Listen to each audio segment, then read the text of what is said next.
What has been the most amount of money that you've ever made in a single year?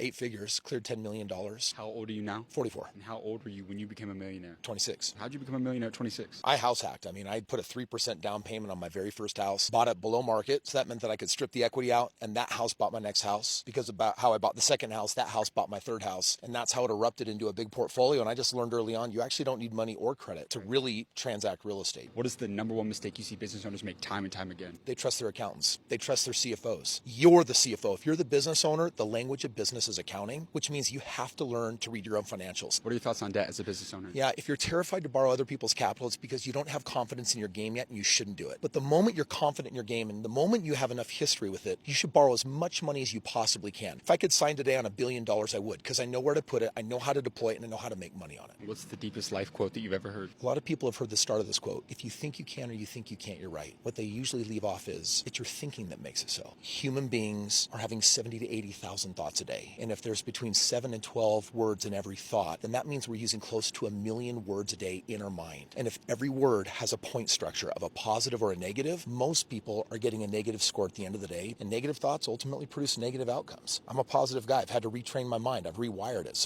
But that positivity, it opens all sorts of doors for me that produce great results.